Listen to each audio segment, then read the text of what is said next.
Saludos jóvenes, en este video vamos a estar hablando sobre específicamente los tejidos epiteliales, que fueron los tejidos que se nos quedaron sin discutir en la conferencia de la semana pasada, perdón, de esta semana.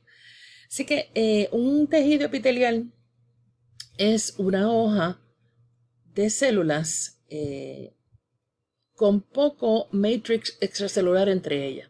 O sea que las células están bien pegaditas unas de otras, casi sin ningún espacio extracelular. El espacio existe, pero muchas veces a través del microscopio de luz no se puede detectar porque es bien poco. Además de eso, los tejidos epiteliales van a tener una superficie que está pegadita de una base, o sea que esa sería la superficie basal. Y esa superficie basal, si estamos viéndolo de esta forma, está en la base del tejido. En este ejemplo estamos viéndola desde arriba, pero aquí viéndolo de ladito, pues vemos que los tejidos van a tener una superficie que está en la base y otra superficie que está en la superficie, en la superficie libre. A esto es lo que yo le estoy llamando superficie libre. Puede ser o el interior de un tubo, en el caso de este tipo de epitelio, o puede ser también una superficie externa, como es en el caso de la capa más externa de su piel.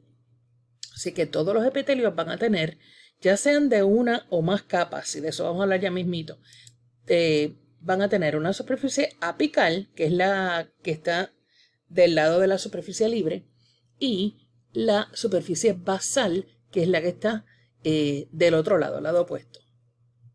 Aquí dice outside world, pero no siempre va a ser una superficie externa, como les estaba diciendo. Puede ser una superficie libre, pero que está interna, como dentro de un tubo, ya sea el esófago, un ducto de una glándula, la tráquea, por ejemplo. Así que hay varios ejemplos de estos tejidos epiteliales, hay varios tipos de tejidos epiteliales dependiendo del tamaño de la célula y también de cuántas capas hay. Pero ejemplos de estos epitelios, sin irnos muy al detalle, envuelven o incluyen la capa más externa de la piel, que sería el epitelio, o debo decir la epidermis, el pelo y las uñas, porque son unos crecimientos de esa piel que se consideran epitelios. Entonces, de los epitelios, pues acabo de mencionarles que pueden consistir de una o de varias capas. Si es una sola capa, se van a llamar epitelios simples. Y si es más de una capa, se van a llamar epitelios estratificados. Estratificados o stratified. ¿Ok?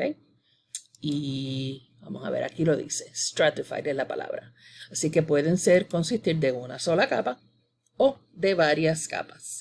Y también las vamos a clasificar de acuerdo a la forma que tienen estas células. Así que pueden ser unas células aplastadas, que se llamarían escamosas, o pueden ser unas células que son igual de ancho que de alto, en cuyo caso pues se van a llamar cuboidales. Esas son más cuadraditas. Por ejemplo, en este diagrama, estas serían escamosas.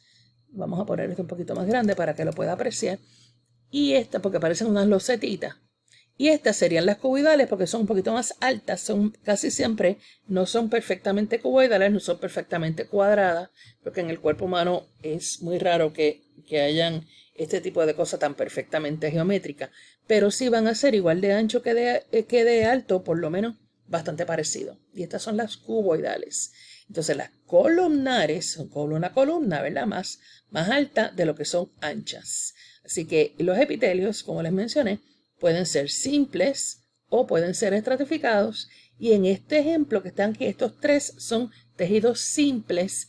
Este sería simple escamoso, este sería epitelio simple cuboidal y este sería epitelio simple columnar.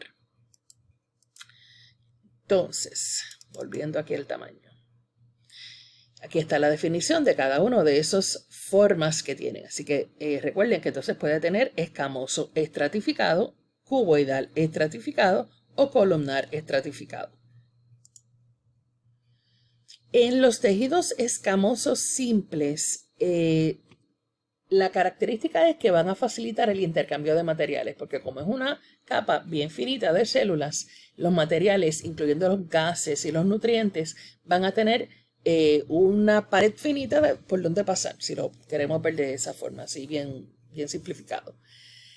Los epitelios escamosos estratificados, como consisten de varias capas, su rol casi siempre va a ser protector. Por ejemplo, en su piel, la capa más externa, que es la epidermis, consiste de varias capas de células escamosas. Las que están en la base, las que están cerca de la parte basal, no siempre van a aparecer estratificadas. Y ya pronto les voy a enseñar un diagrama donde se pueda ver eso libremente, porque el nombre va a tener que ver con la apariencia de las células en el ápice, la que está en la superficie. Así que las que están en la base no necesariamente van a ser estratificadas, les explico ya mismito.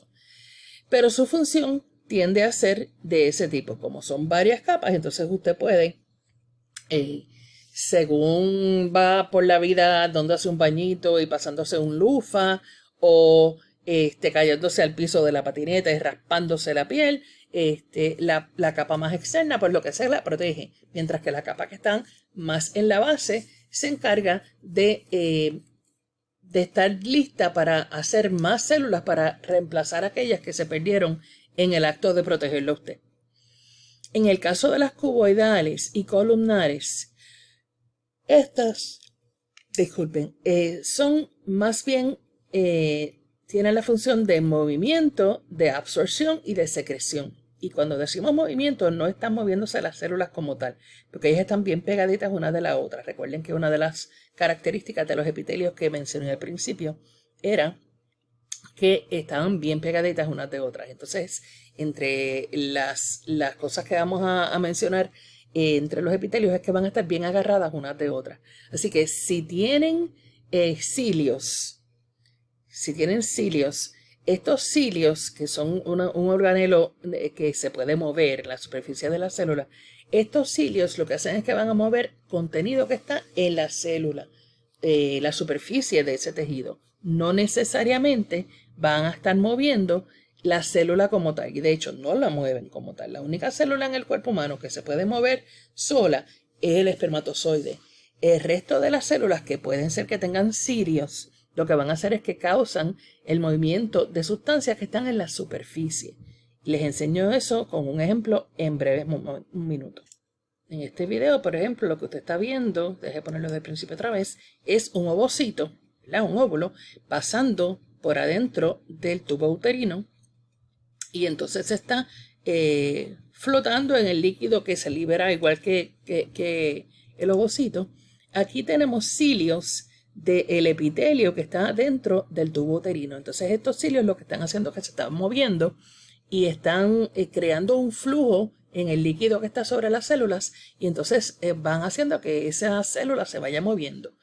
Este tipo de movimiento también se puede observar en el tracto respiratorio, donde cuando usted va respirando y se atrapan partículas en su tráquea, el epitelio de la tráquea tiene cilios, y lo que hacen esos cilios es que van moviendo esas partículas superiormente otra vez en dirección hacia su esófago para que usted se las trague, porque eso no puede llegar a su pulmón, porque eso va a causarle una pulmonía. Así que estos cilios pues tienen ese tipo de acción, y esto puede ser una especialización de un tipo de epitelio, y se llamaría epitelio ciliado.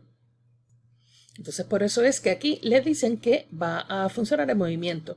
También hay otro tipo de especialización en la membrana de los epitelios que lo que hace es que aumenta el área de superficie. No son cilios, parecen cilios, pero son más cortitos, pero no se van a mover. Lo que están haciendo es que aumentan el área donde usted puede absorber o puede secretar sustancias. Así que estos también van a ser especializaciones que usted va a poder observar en los epitelios, especialmente en los cuboidales y columnares. El próximo tema que vamos a ver son los tipos de arreglos que pueden haber para fortalecer estos epitelios, porque si no, las células están una al lado de la otra, pero sería demasiado fácil separarlas unas de otras. Así que vamos a hablar de lo que son las uniones intercelulares en el próximo video.